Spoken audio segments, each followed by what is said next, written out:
What's going on, everybody? Welcome back to another episode of the HnH Podcast. We have a very exciting episode planned for you guys today, but before we get into that, I ask that you please smash the like button and subscribe button on YouTube. Follow us at the HnH Podcast on Instagram and TikTok, and for our wonderful audio listeners, tune in on Spotify. I am joined today by a very special guest. You may recognize them on the Locked On Senators podcast, doing live streams, podcasts. He is none other than Mr. Jack Richardson. Jack, how are you doing, my friend? Thank you for joining us today. Hey, I'm good, man. No problem. Thanks for having me on, and no better time of year to get on and start talking some Sens hockey than after Game 82. So I'm pumped to be here and appreciate you having me. No, I thank you thanks for joining me. I appreciate it. So my brother and I, we started this podcast in the summer, kind of like a football podcast, talking about Cowboys. But being from Ottawa, being a diehard Ottawa Senators fan, I had to get a Senators podcast in here, and obviously we got some big plans coming up the next couple of weeks with the Ottawa Senators making the playoffs. I just want to ask you right away, right into this, what are your thoughts on the Sens making the playoffs? What kind of emotions were you going through when we finally clinched? And, man, just how you feeling? I know you're obviously a diehard Sens fan, so just overall vibe.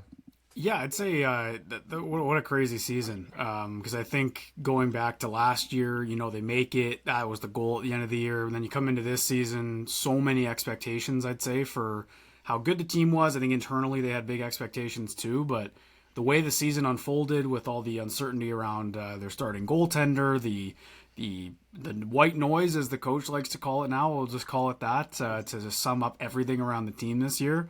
And then what ends up being pretty close to a hamburger run, what they ended up going on. They went 26-4 in their last 30 games.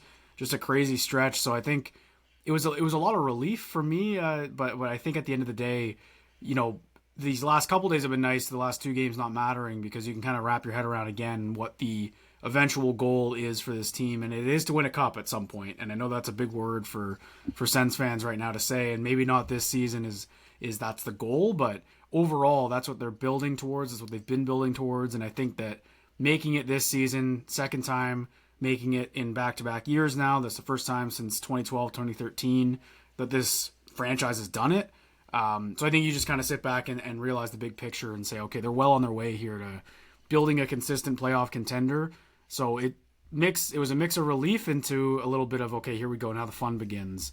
And then we can talk a lot about how last year went in the playoffs and maybe what they can do better this time around and all that. I think that's fun to think about other than just thinking, let's just make sure they get in first before we do any of that.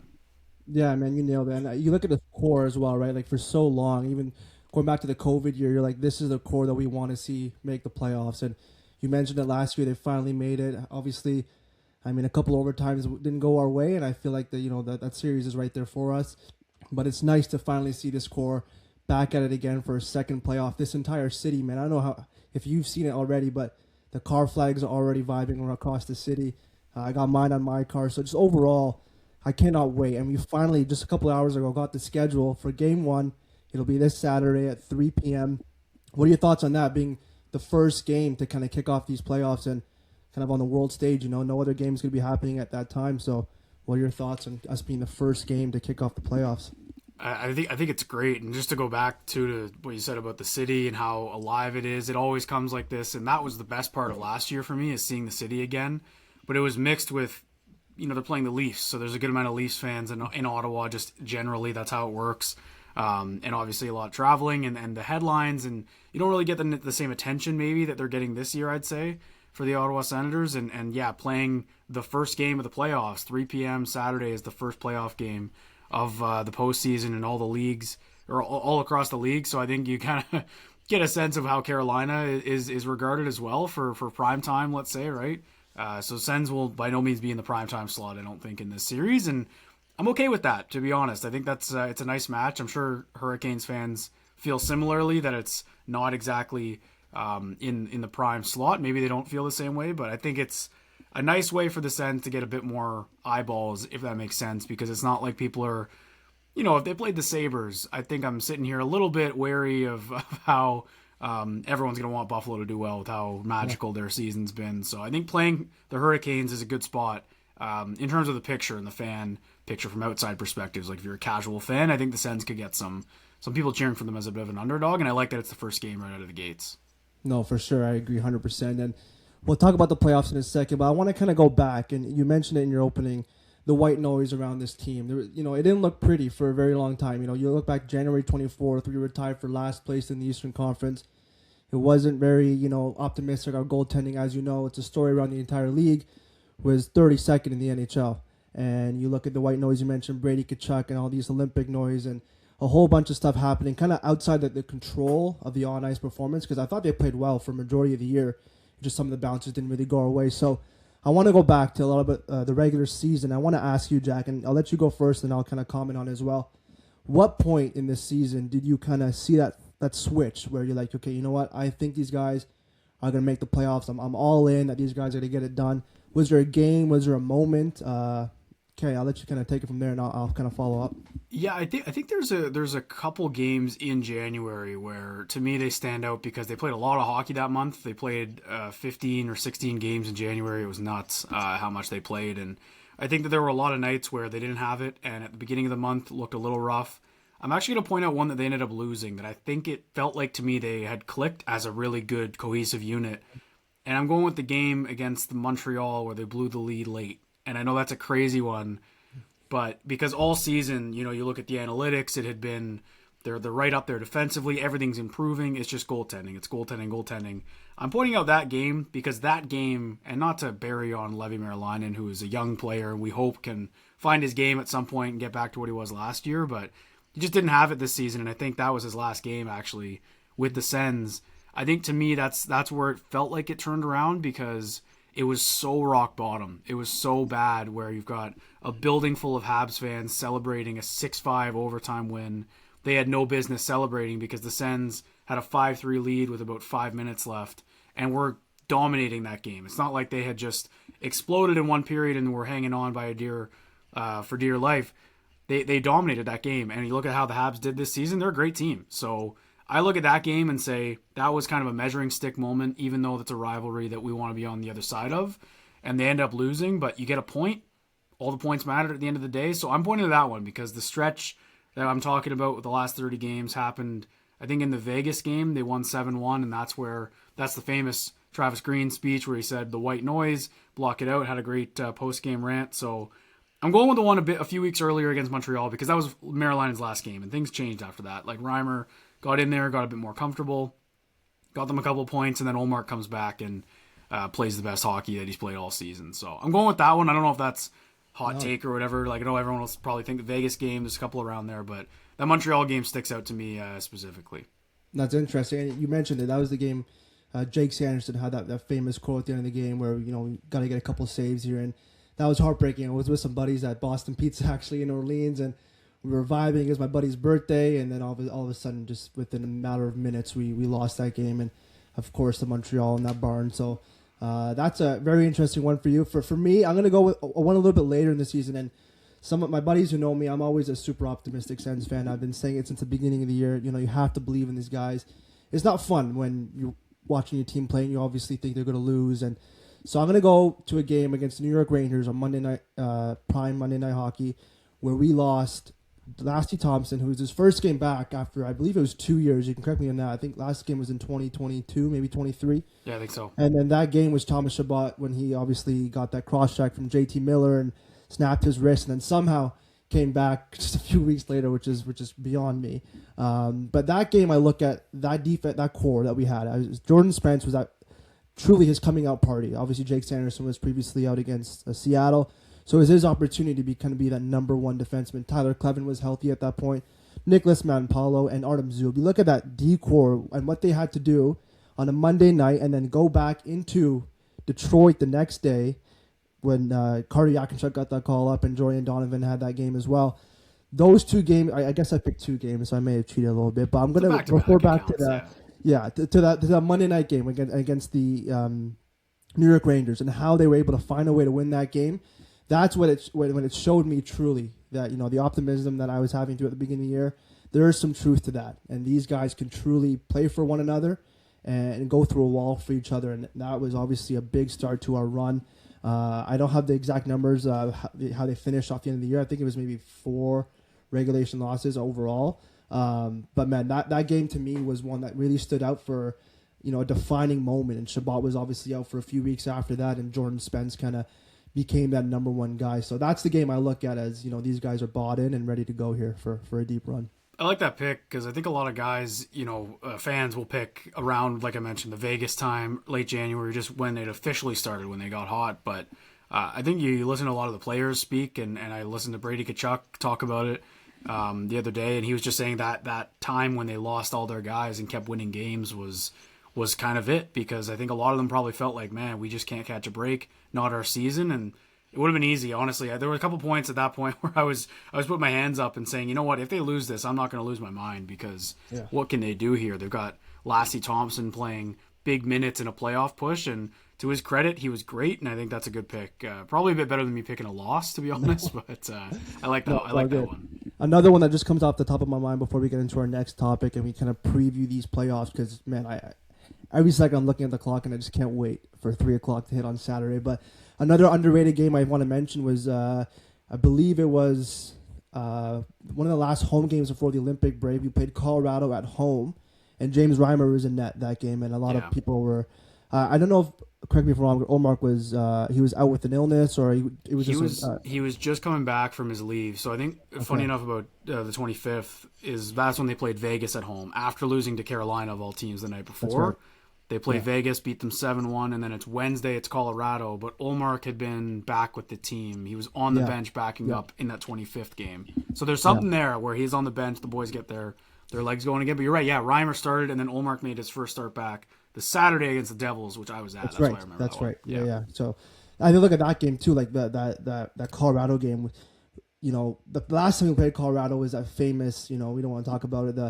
The whole Ullmark stuff and Reimer getting called up, and we get spanked in Colorado, and to have that bounce back effort against guys like Cale Makar, Nathan MacKinnon before they go off to the Olympics, I thought that was also defining game for our culture and the team to kind of show that we can hang with the top dogs, and we remember what happened in the beginning. I believe it was in December when that earlier game happened. So I look at those two games, and I'm seeing a lot of similarities in the games that you mentioned, even though it was a loss in my Rangers game and the Colorado game, of consistency, right? Kind of how they built towards getting on that crazy run into the playoffs. And we'll touch a little bit about the playoffs now. And obviously we didn't find out it was Carolina until just a few nights ago. It was kind of up in the air if it was going to be Buffalo, depending on how Boston fared on that Tuesday night game against New Jersey. But I want to ask you now, Jack, that Carolina matchup. I know a lot of people online, you're hearing analysts say, it's a good matchup. We match up well against them. Very similar styles. Goaltending, I would argue, I think Ottawa kind of has an advantage in right now just because we don't really know who's starting for Carolina at the moment. But I'll ask you, what's your thoughts on the matchup with Carolina? Do you like it? Did you prefer Buffalo, or kind of what's your thought process on this, very exciting series starting up this weekend? Yeah. First time these teams are meeting ever. So kind of writing history here. I love it. I love the matchup, and it's not because I'm like, oh, Carolina's an easy one. I just think, like I mentioned earlier, as a hockey fan, I think this will be excellent hockey. And for a few reasons, and the main one is that these teams are really similar. Like you mentioned, they're built similarly. They're prided on depth. They've got no 100-point scorers, no 50-goal scorers on either side.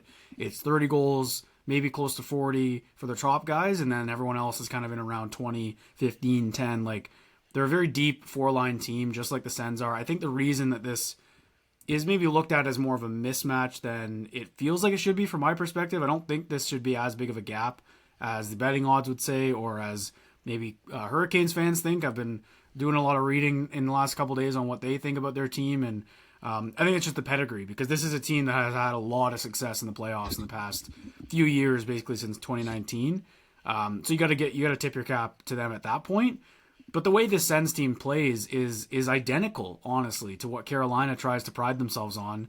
And quite honestly, like, there's a few reasons I like the Sens. I think I like their top end talent more. So in a series where you're going to have similar depth and a lot of guys that are going to kind of cancel out, for lack of a better term, I think I like Tim Stützle and Brady Tkachuk more than I like Sebastian Aho and Andrei Svechnikov, and even Seth Jarvis, if you want to throw him in there. I like Brady and Timmy more than I like those three, but it's about a series. Who's going to show up? Who's going to show up in the games that matter? I thought Timmy had a good playoffs last year against Toronto, but just the one goal, right? You got to have more than one goal, I think, from Timmy if you're going to win this series. So he's going to have a lot of pressure on him, and we can maybe get into that a little bit afterwards, but that's a big reason why I like the matchup a lot. I think the Sens have the better decor overall, led by Jake Sanderson, who I think is the best player in this series. I know Slavin is the best defenseman for Carolina. He's going to be seeing a lot of Timmy and Brady, but I don't think Slavin brings offensively what Sanderson does. So I just think that's an X factor the Sens have. So you start talking about it, and then you mentioned goaltending. If the Sens have what we think might be the two best forwards, maybe you give Aho the nod, then go Timmy Brady. They got the two of the top three in the series. They've got the best defenseman in the series and probably the best goaltender in the series. That's a good recipe for success. It's just Carolina's got all this depth that, yes, the Sens have, but this depth has proven to play in the playoffs. So that's just what we need to see, and I think that's why the Sens are underdogs, but it's definitely not a 1 versus 8 or 1 versus 6, which is what it would be if it was 1 to 8. The Sens are the 6th seed in the conference, so I don't think it's a typical first seed in the Eastern Conference for the Carolina Hurricanes. Like, they are not. I don't think they're as big of a juggernaut as we think, and I could eat my words as of game 1. Who knows? But that's just how I feel. I really like the matchup a lot because I think the teams are very similar, and it's just kind of who's gonna have their better game out of 7, basically. No, I agree 100%. And if you look at a lot of the people are talking online about the defensive metrics between both of these teams, right? And you have Ottawa, who I think is ranked 3rd in the NHL in the least amount of shots allowed, and Carolina is number 1. You go into just this year, I'm looking at the stats right now. We obviously lost the season series 2-1. We lost 4-1 in the beginning of the year. But then we lost a 4-3 game, if you remember, a couple months ago, where Ottawa, I think, dominated the entire game. They outshot them 27-19. Face-offs were pretty much identical, 50% on both sides. Very physical game, defensive game as well. And I think it was it was a really bad line change, if I can remember correctly, at the end of that game where it got Carolina that win. You can obviously look back at our last game when we beat them 6-3. I mean, great game for us. I think they were sitting a couple guys, but overall we still played a great game against them, and Freddie Anderson was in net as well, so that's something to take into account. But I'm extremely excited for this matchup just because of the defensive side. I think it's going to be extremely low shot, 18, 19 shots apiece on both sides. And I like what you mentioned with Brady Tkachuk and Tim Stützle. We'll get into Timmy here in a second, but you look at that, and when you imagine, or as a Sens fan, when you look at Brady Tkachuk in these big-time games, right, the playoffs last year, Four Nation, the Olympics, even down the stretch here, the last couple of weeks, these bigger games, Brady Tkachuk, our captain, who I absolutely love, and I absolutely hated the hate that he got online from many people, he shows up in these big games. And I'm not terrified of anyone on that Carolina team to kind of match Brady physically. And I think an interesting point that I'm curious to think what you say, to see what you say is Florida obviously had the number of Carolina in the last couple of years. I would argue, and you can tell me if I'm wrong, Ottawa and Florida have a very similar play style to an extent, right? Getting pucks in deep, finishing checks. Obviously, Matthew Tkachuk is a big story of those series as well, and Bobrovsky and net, made some big time saves for them. But how much do you look into that, where Florida had, the edge over them the last couple of years? Obviously, they had a juggernaut of a team 3 years in a row in the finals, 2 cups, Bobrovsky and net, to Carolina, who has that experience, right? I think it was 7 years in a row they've won at least a round. And the last 3, I think, or 2, they've lost in the Eastern Final. So what do you think about that with the similarities between Florida and Ottawa, and if that actually, maybe means anything, and if maybe Brady's talking to Matthew a little bit on the side, like, hey, what do you think about this matchup, Yeah, well, first of all, I know that Matthew just had a child. Like, I know that was kind of storyline. I'm expecting him at the CTC, though, for either game 3 or 4, showing his support one way or another for Brady in the playoffs. Maybe he wants to go to Carolina so he doesn't have to come up to Canada with his gold medal. I don't know. But, I think you can look beyond just them both having Kachucks on their roster for Florida and Ottawa. And I think you look around the league, and obviously if you win a cup back-to-back, there's going to be a lot of copycats around. And I do think that there's something to what you're saying. And it doesn't just stop at Tkachuk, but it is easier. That Panthers team is really built around Tkachuk's identity and Barkov as well up front. And it's easy to replicate that if you got a Tkachuk of your own, and the Sens do. So I think there's a lot to that. I'd say that the Sens are a bit more defensively focused right now anyway. Maybe it's because they're younger and they wanted to bring in a coach like that. But I find Paul Maurice, as the coach of the Panthers, is a bit more emphasizing on the offense and the physicality there. I feel like the Sens emphasize it defensively. But at the end of the day, it is similar. Like, the style the Sens are playing is conducive to winning in the playoffs. And I think that's what's important to remember overall, which is what I was talking about at the beginning, where, they stumble out of the gate. We're just thinking get in, whatever. But then you look at the bigger picture and what they've built under 2 years of Travis Green so far, And you can look at a team that if they play at their best, they can beat anyone, and no matter who's on the other side. That's what the Florida Panthers have done. They have built this reputation, even when they're a bad team, like this year, where you go in and you're still expecting a hard game where you got to fight for every inch. That's what the Sens do. And I think that there's a lot of similarities. I'm sure Brady has picked the brain of his brother a little bit here leading into this series. But I do think that there's something to that, not just to be like, oh, let's go do that. But it's you look at the two series, it was 2023 and last year, where the Panthers just swept the Hurricanes. The Hurricanes have not been able to beat them even once in the playoffs. So yeah. I think, like I said, with the lack of experience on the Sens side, but if you can start to play that style and mimic it a little bit, it's not as far-fetched as some might think. And I know that it's crazy being like, the Sens play exactly like the Panthers. But I agree with you. I think the blueprint is there. They're following it. Timmy's a bit of a different player than Barkov, let's say, but Pinto is a different player than, I don't know, Sam Bennett. You know what I mean? Like, they've got different strength up the middle that I think they can use, and I'm very curious to see how it translates in a pretty hostile environment for Game 1. Like, Carolina's going to be rocking. It always is. So that's the first thing they got to do, go on the road, get a win. And I do like the makeup of their matchup against them, like I said. And I think a lot of it's because I saw the Panthers just dismantle this Hurricanes team in the conference final. No, for sure. And you mentioned a hostile environment in Carolina. I'll tell you this, and you know this as well. These Hurricanes have not played in Ottawa in a playoff game yet, and that CTC is going to be absolutely rocking.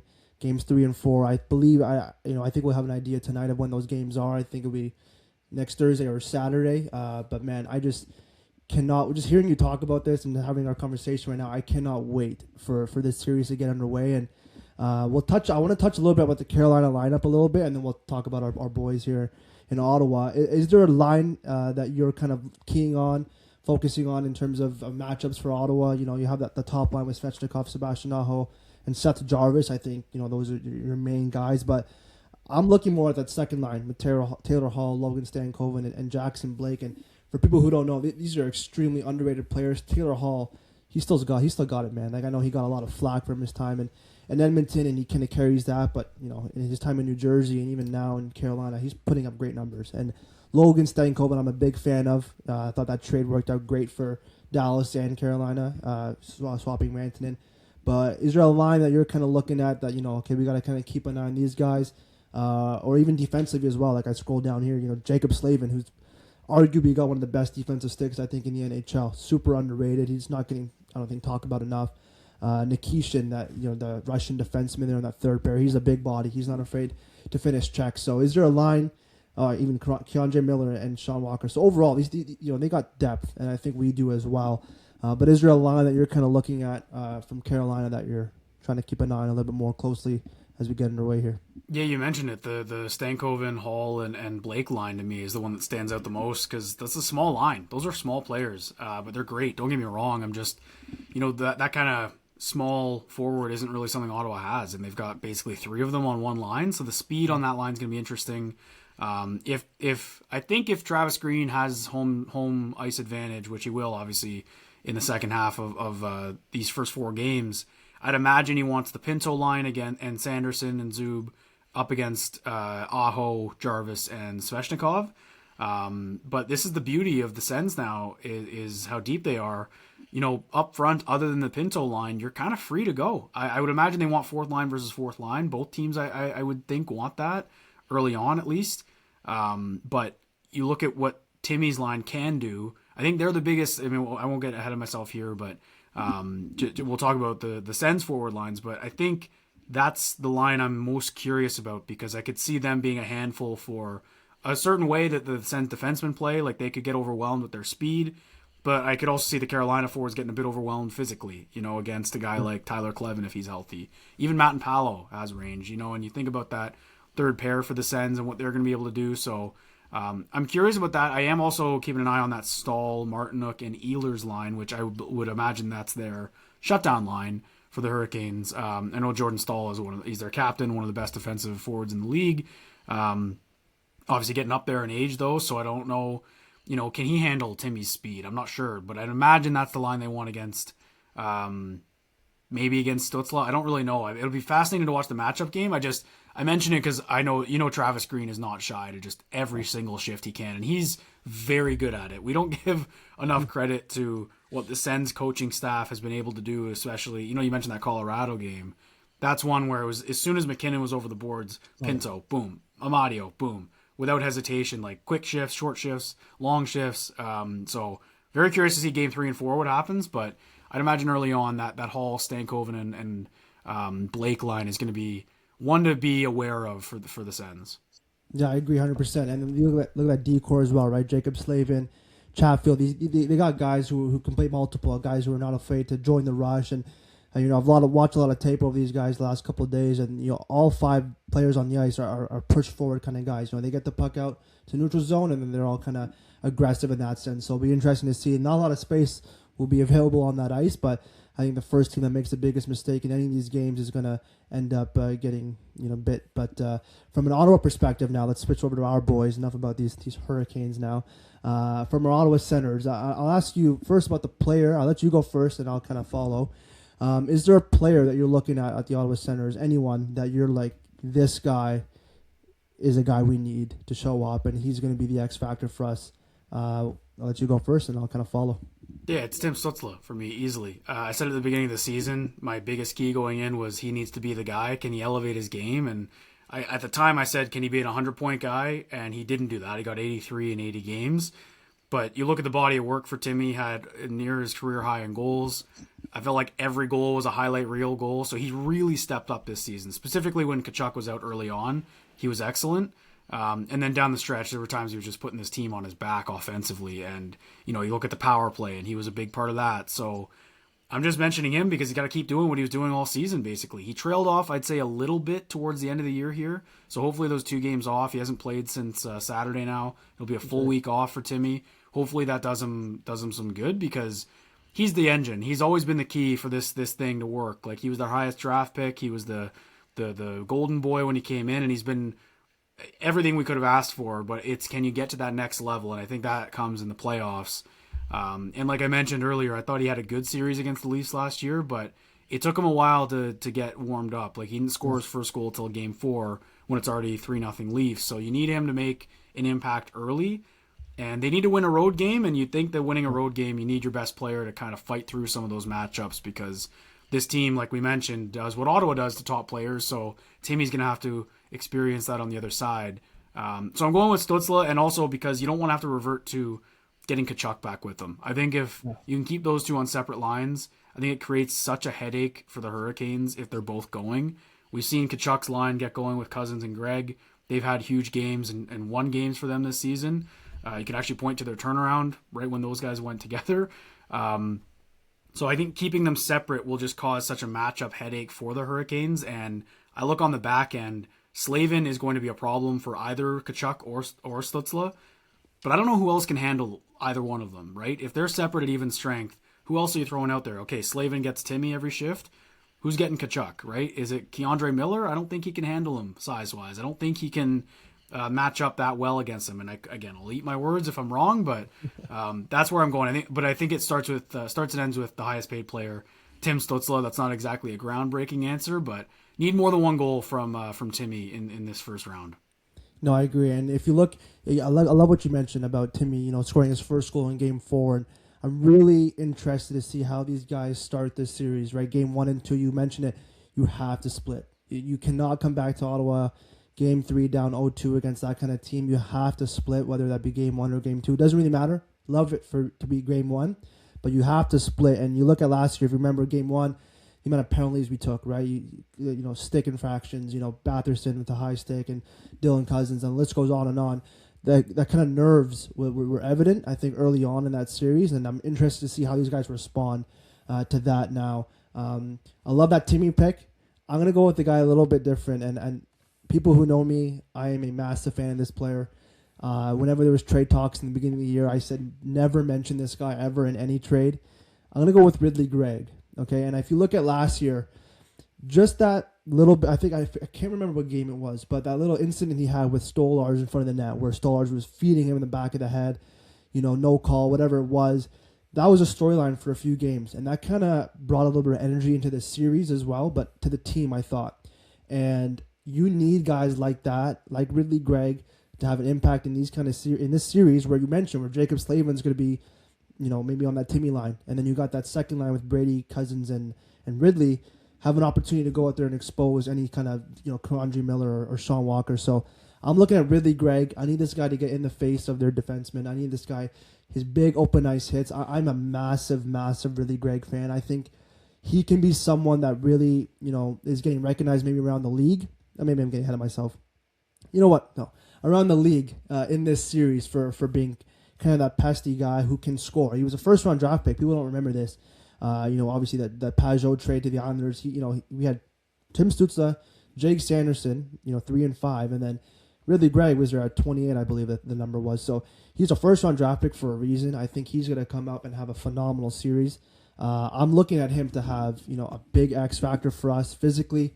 I do think he's going to be able to score a little bit with that second line, but I'm liking Ridley Gregg, man. What are your thoughts on that? I like that pick. Yeah, he's part of the top 6. He's in there, so he's got to be an impact player, or they're going to have to shuffle things quick because he can't have bad games where he's dragging the line down. He doesn't have to score every game, but we talked about the goal scoring, and it was down in the series last year. They didn't score a lot of goals against Toronto. And you look at a guy like Gregg, if he can get 2 or 3 this series, you feel pretty good about their chances probably. It's so funny. The series last year, mainly every guy got at least 1 goal. So the scoring was there. People got that monkey off their back, first playoff goal, whatever it is. Gregg got one in game 1. It was a garbage time goal, but he scored. They just need a guy to have multiple. They had Tkachuk having 4, Perron had 2, and that was it. I think everyone else had 1. So that's not really going to get you very far in the postseason if you've only got 2 guys in the double digits in a series. So I think Gregg's a great candidate for a guy who can step up and be that guy who can be the MVP of a series, really. He's got that skill and he's got that grit, like you said. I will say the one thing with Gregg, he was part of that carousel in game 1 of the penalties. He got lucky with the cross check, remember, to Tavares' face. I think that could have been worse. It was one of them was a bit of a flop though with Matthews there. Yeah. If I remember correctly though, I think it was a bad call on Timmy. He just hit Tanev, and then it was Gregg's cross check, and then it was Gaudette's cross check, and it was just it was Gaudette's on Matthews. You're right. It was a 6-minute streak of just 3 penalties, and that was the game right there. So huge, and I think Gregg, just the way he plays, I bring up discipline because that's got to be part of his mindset. Nick Cousins as well, and we don't have to worry about DP taking offensive zone penalties, which is good. What a great trade for the Sens there. But going back to the last year's series, you talk about all these penalties that we had. Games 2 and Game 3 still went to overtime, and Game 4, right? So those games were still there for us to take, and it's just a matter of this year. These guys doing that extra, making an extra push in these games to get this win. And I've said it 3 times now, and you mentioned it twice. You got to split one of the first 2 games in Carolina. I think it's mandatory. I want to touch on a few more things here, Jack, and again, I appreciate you hopping on. It's been a lot of fun, honestly.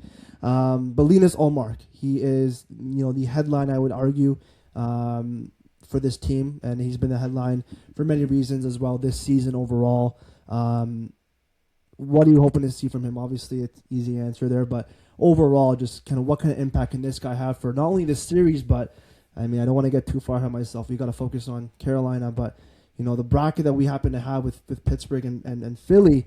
Again, all respect to Carolina, number 1 team. Kudos to them. But if the boys can do this, which I do believe they can, it's going to be in large part because of Linus Ullmark, and I look down to the future as well. And, those matchups I tend to, favor on our side. Thoughts on Linus Ullmark overall and kind of his stretch as well leading into the playoffs.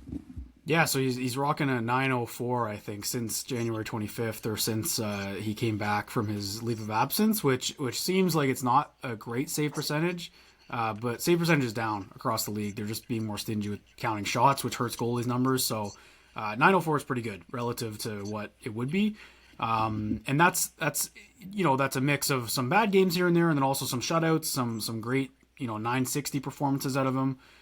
I'm not even going to worry about the numbers with Ullmark in this series, and there's a couple reasons why. One, his playoff numbers aren't good in his career, and if you're not aware of them, you don't need to look for anyone listening that doesn't know what they are. They're just not pretty. He hasn't had good success in the playoffs. He was not great last year overall against the Leafs. He stole that one game, had the shutout, was pretty solid in that one in Game 5. But other than that, he got outplayed in the other 5 games, in my opinion. So that's my key with Ullmark. He just can't get outplayed. I don't care how many saves he makes. At the end of every game, I just want to look and be able to say we had the better goalie tonight. And against a team like Carolina with probably the biggest question mark in the middle of the crease for a 1 seed I can remember. They're a great team, don't get me wrong, and they don't need all-star goaltending. Sound familiar? They just need guys to go in there and stop the stoppables. But they have like 3 guys that they might be starting. Ullmark is the better one of all 3 of them, hands down, no matter what, in my opinion. He's got a Vezina. He is that skilled. And I think what we're seeing is a guy kind of getting more comfortable. Just every day he looks as good as I can remember him looking in a Sens jersey. So that's going to be the key, because he can't have stinkers. He doesn't have to be standing on his head, but he just can't be the reason they lose. And I don't think he was the reason they lost against the Leafs for that matter, but they need him to be good if the Sens aren't on their game for a period, let's say. He needs to have a period where he makes 15 saves if he has to. And I think that's a reasonable expectation, and I believe he can do it. But like I said, it's the playoffs. You never know. I don't want to be sitting here at the end of the series, no matter what happens, and saying, boy, Ullmark was just not the better goalie in most of those games. That's kind of the key for me. He's just got to outduel the guy, whoever it is. It might be a different guy every game for the Hurricanes, but he's just got to outduel the Hurricanes goalie on a night-to-night basis, and I think the Sens will be in good shape if he does. Yeah, you mentioned the Carolina, 3-headed monster. You can argue or say like Brandon Bussi has never played, I don't think, in a playoff series before. Freddie Anderson has a history of being okay towards the end of the season, but then, his numbers aren't the greatest in the playoffs as well. And then you have Kochetkov, who was coming back off of injury, and I believe he was supposed to be playing on Tuesday, but then they went with Bussi. So he hasn't played in a while. So it's going to be interesting to see what they do. I don't think they may know internally, who they want, but, from an outside perspective, I couldn't tell you who's starting. I would think it's going to be Bussi, but I mean, it could be Freddie. You never know. So 100% agree with everything you said. Linus Ullmark he has to be massive for us. And I think a big part of that as well is our PK. And I think when they made that change to Mike Yeo, everyone knows the numbers after that. It's been phenomenal. You look at that clinching game against the Islanders last Saturday, 5-5 on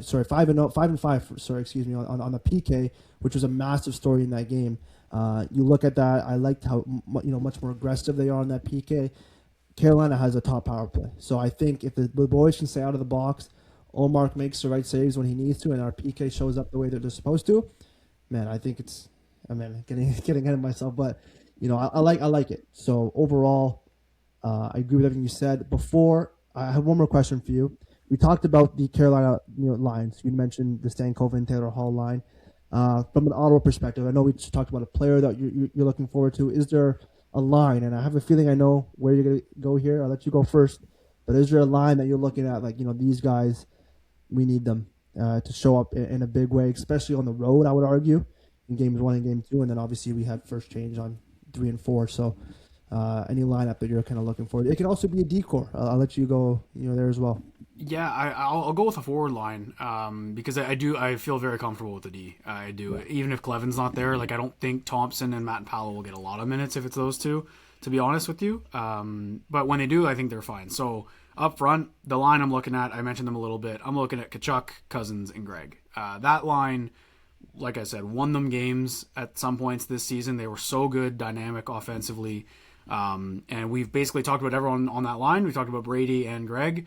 But Dylan Cousins, to me, is such an X factor for this team offensively. We've seen him have games, and I'd say more so than not this season, he's had good games. And I think that's been a thing he struggled with in his career was consistency when he was in Buffalo, and that's why he got traded, because they needed to change of scenery and all those other reasons. And I just think that Cousins found that this season. He has 28 goals, 59 points, had a great year for like the second best one of his career as a second-line center. But he's also big on the power play, so I want to see Tkachuk and Cousins be difference makers out there, because that's where I look at Carolina. You were to tell me, just as is right now, do I want Dylan Cousins or Logan Stankoven as my second line center? I want to take Dylan Cousins, but he's got to show it in this series. It's a great opportunity to show that. And then I mentioned the second line for the Hurricanes being Hall, Stankoven, and Blake, small and speedy and skilled. The Cousins, Tkachuk, and Greg line is not slow, or not. I didn't mean to say slow for Stankoven, that line. They're fast. Yeah. They're small, but then I'd say Kachuk's line's the opposite. They're a bit meatier, grind in the corners. So if they're going head to head, just assuming it's straight up, that's matchups I expect them to win with how they've played. So I'm looking at that line. I think that's a key line to set up the Pinto line to go play defense and to set up Timmy's line for offensive shifts if they need. And just maybe if they can get going, that, like I said, creates a headache for the Sens and it makes for the Hurricanes, and it doesn't let Travis Green, have to go Kachuk Stützle in a pinch if they need to. We've seen them go to Kachuk Stützle Batherson when they need offense late in the game they're trailing. If Kachuk, Cousins, and Greg can get going, they won't do that. They'll maybe mix up a couple other guys, Zetterlund up with Timmy, something else, and you leave Kachuk as a matchup nightmare for the Hurricanes. So that line's my key. I don't know about you. Yeah, I'm gonna go with the Pinto, Nick Cousins, and Michael Amadio line. I think it's for Sens fans when that line's on the ice, you have just utmost confidence in those three players to shut down the other team's top line. And you mentioned it earlier when I talked about the Colorado game. Nathan MacKinnon didn't register a point that game, and to say that about Nathan MacKinnon speaks volumes about the level of play Shane Pinto had, as well as Michael Amadio and Nick Cousins. So I'm looking at that line, and in particular, obviously Amadio, best stick in the league, Michael Amadio, Shane Pinto, potential Selke, I think, nomination. But I'm looking at Nick Cousins. I think if Nick Cousins had just a little bit of a better shot, I think this guy can get maybe 20 goals a year with the amount of looks he gets on a nightly basis. And what Pinto and Amadio do down low, retrieving the pucks, and even defensively, these guys backtrack so well, man. But I talk about Nick Cousins, and you mentioned a great point about Ridley Gregg about make sure you're stepping on the line, but not going over it. And I'm looking at that guy as well. He has history, obviously, being with Florida, playing against these Hurricanes a couple years ago, so he knows maybe a little bit what it takes to get in these guys' face. And I think if he can do that, be that rat that we love him to be. Because correct me if I'm wrong, I think last game against Carolina, Svechnikov was in one with Nick Cousins. Nick Cousins was doing his part and getting in his head. I believe Seth Jarvis as well. So, I mean, hey, if you can do that while Pinto and Amadio are doing their thing, I think it bodes well for the Ottawa Senators. And defensively here, I don't know about you, but last year into the playoffs, I would argue, obviously, Sanders and Zub, top notch. Jensen and Shabbat were great as well. But that third pair of Clevin and Manton-Paulo last year, because I'm assuming Jordan Spence will play with Shabbat on the second pair. So let's just say it's Clevin. Hopefully he's ready to go on Saturday. But Clevin and Manton-Paulo, man, I was really impressed with him last year. They were physical. You mentioned Manton-Paulo's length with that stick. He skates so well. And those are the lines that you look back on years later and say, okay, these were the guys that made the biggest impact. I remember I was at the game when Clevin's reverse hit on Lorentz, I believe it was, behind our net. Oh, yeah. And I've listened to your podcast throughout the year with Locked On Senators. You always mentioned about Clevin making the hits right after a guy in Ottawa gets hit, like immediately. You look at Stützle getting hit. I think it's Brindley on Colorado. Forgive me if I. Oh yeah, I remember that. But he goes out there. It was Zetterlund. Zetterlund got hit, and Clevin goes up and steps up and makes a massive hit. And you know more than anyone that these hits in the playoffs, they can change an entire series, definitely a game, and just the overall attitude for the fan base. And you mentioned the atmosphere in Carolina in games 1 and 2. I mentioned it before, and I cannot wait. The atmosphere in games 3 and 4 in Ottawa. Sorry, 1 and 2 in Carolina, 3 and 4 in Ottawa. It's going to be unbelievable. Can you imagine a guy like, I have the lines right here, Jackson Blake and the puck behind the net, and Tyler Clevin laying one in him. So I'm looking forward to that line and seeing how they play, and especially Tyler Clevin. I hope he's healthy. I'm saying all this stuff. I don't know his health. I don't know if you've heard anything on your end, but I'm looking at that deep pair as well to kind of really step up and have a great series for us. He's a key man. Yeah, I kind of forget how well he played against the Leafs. He was so good. He was a top 5 player for the Sens. He really came through, and I think he's had a up and down year. Took a while to get some chemistry with Spence going, but once they did, they figured it out. And then unfortunately, everyone got hurt, and then we've got new pairings all of a sudden with no Nick Jensen in the fold. So I don't think it's a bad thing. He's got familiarity with Manton-Paulo. It's a broken jaw for Clevin. So, and it wasn't that long ago. That's not something you want to rush. You're going into physical hockey. He'll wear a cage or a bubble or something, I'm imagining, when he comes back. But he's a key piece to a series. So I wouldn't hate, again, like if he comes in game 3 or 4 or comes in later in the series. He's close enough where they're considering it. They haven't ruled him out by any means, and they did rule Jensen out basically for this series. So it's good that Clevin seems like he's skating and he's around it. I wouldn't be surprised if he plays. I have no idea. Maybe with the short turnaround, it won't work out on Saturday, but I'm sure he'll make the trip and just kind of they won't play their cards until the lineup card is submitted. So I think he could be a huge difference maker. I completely agree with you. And then all of a sudden you've got 3 pairs that are just a problem for the other team out there, and I think that's the goal because you got Sanderson playing 30 a night, Shabbat probably eating up another half of that at least, and then Clevin out there. If he gets back to his playoff ways, I think that's a good recipe for the Sens. No, I love that, and I cannot wait. I've said it maybe 12 times this episode alone. That I cannot wait for Saturday. Jack, just a few more questions for you. I again appreciate your time, and this has been a lot of fun. Little bit of a fun question here. Again, you can never really predict this. There's a lot of players on our team, but if you remember a few years ago, our good buddy Graham Rogers and you guys are really good buddies, and I kept sending you guys messages for your anytime goal scorer, or I guess it was first, anytime goal scorers, and for a long time I was hitting on these, and you can vouch for me here on the podcast. I was able to hit on many of them. Now, I will say when I do it myself, never hits, but for the boys, it always does. So a little bit of a fun question here. Who's your first goal scorer of the series? Who do you think? Game 1, 3 p.m., matinee, city's fired up. This guy's gonna.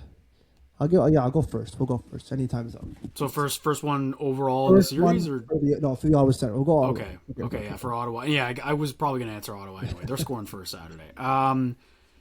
Man, a guy we haven't really talked about at all in this show, but has had a great season. I'm gonna go with Drake Batherson. Man, he's hot right now too, and he scores in bunches. Give me Drake Batherson. I think he's gonna break the ice for the series and for the Sens in the playoffs. Another guy who had 1 goal in game 1. Need a bit more out of Batherson in these playoffs, and I'm going with number 19, 70 points on the year, 71 or whatever he had. Great season. 33 goals. Like, he had a phenomenal year, and I'm kind of happy he got those last couple of games. I know people were like he should be sitting, but I don't hate him playing those last couple of games, getting some touches in, and okay, I was gonna pick Batherson, but it's all good. I'm gonna go. Ready for this one? No, it's all good. All right. I'm gonna go Warren Fogle. I like that. This guy, we didn't mention him as well, but phenomenal trade by Steady Steve and the trade deadline. Unreal. Getting rid of Perron's contract, getting in a guy who's younger, faster.